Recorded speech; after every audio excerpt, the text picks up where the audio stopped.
Everybody, we have a really fun video for you today. Tips and tricks on how to stage your home. So we get lots and lots of questions on what people need to do to stage their home and present it in its best light to get ready for selling, or just for making your house feel nice, pleasing, and warm and welcoming. So we invited a couple professionals with us today. So we have April and Noel with About Face Home Staging and Redesign. And they're going to talk to us a little bit about this house that we're in, which is on Inspiration Drive in Eagle River. The sellers have hired them to professionally stage the home, and we're going to talk a little bit about what we see. We are. Well, we like to start in an entry when we come to do a consultation for people getting ready to sell their homes.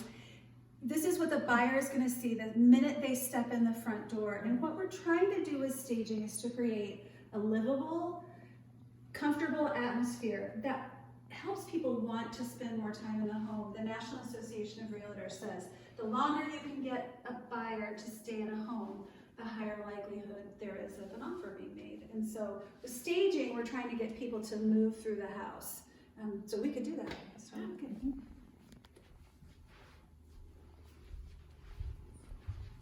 in the kitchen, usually, and this is a vacant home, so it's just our stuff in the kitchen, but generally if you're gonna live in your house and have it ready for sale, you wanna clear off all of the countertops.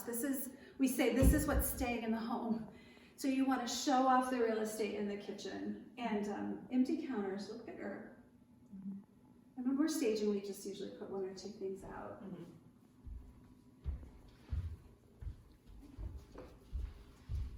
So how to define your space. Why don't you talk a little bit about defining the space? Because when this house was empty, this was one very large, big room, and it was really hard to see, for buyers to see how you would live in this space. Yes, large empty spaces are hard to visualize. With this, we have a large sofa, 2 chairs, and a full dining room. We also like to show how many people can sit at a dining table in the dining area. We also try to keep it uncluttered, give the eye some spots to rest, but also to create visual memories for when they're looking online, which is where everyone is looking in the beginning. So if you have a dining area and you've got a great big table, but it's a little space, I mean, do you really want to show 12 people sitting there, or is there a rule of thumb of how many people you should show sitting at a table? Yes, there is. We start with the number of bedrooms.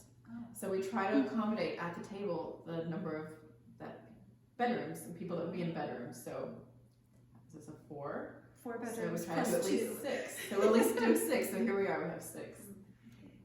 We try to keep the furniture to scale too. Some people think that you'll make a room look bigger if you use small furniture. That's not necessarily true. As we've been in business a few years now, we realize that small spaces are easier to stage than big spaces. People can see, it's easier to visualize a smaller room than a large room like this. So when we came in this house, we needed to know where the most practical spot was going to be for a dining room table, because there is an eat-in kitchen. But what we agreed on with you and with the sellers is that the view, not today, the view was going to be something that sold this home. So we really wanted to set the staging up in a way that helped people move towards the view. And there are beautiful decks on this house too. So once we decided the centerpiece kind of the room, which was the view, then we looked at the logistics. And so we put the table by the kitchen, obviously. A seating area over by this fireplace is so lovely. And this was the living room space. So how did you decide not to put the main seating area by the fireplace? Because me and my untrained eye would think, oh, I want to sit by the fire, or I would put my couch by the fire. So how did you decide to put a small, which is really cozy and intimate, by the fireplace, and then put your living space here? We put the couch there, and it made that space look really tight. And so what we're trying to do is not create any barriers to getting people to the windows. And so that's what we did. We have a team, it's not just Noel and I. We've got lots of brains behind the name. And we talked a lot about this space. We talked about it with the sellers, with you guys, and then we just made some educated decisions. But mainly we want to create a positive memory picture for the buyers when they come in. And for photos, we have to consider how the room's going to be photographed. And so if the house is not vacant, if it's occupied, can you tell us a little bit about what you do when you meet with sellers that are getting their house ready to sell when it's occupied? We do the exact same thing. We stand with them in the entry and we start taking our shoes off. There's usually Noel and I and somebody from the home, and sometimes a realtor as well. And if we're all crowded in the entry, we just start there. Mhm. And we start talking about ways to make spaces feel bigger or more accessible. I think the number one piece of advice we give is to clean your house. Really scrub clean it, and then start decluttering. And then when we go in for consults, we do the same thing. We imagine where the photographer will stand. We always like to know who's the buyer for this house, what are your neighbors like, so who are we working with or working for. Yeah. So every home is different, you know, every home is different.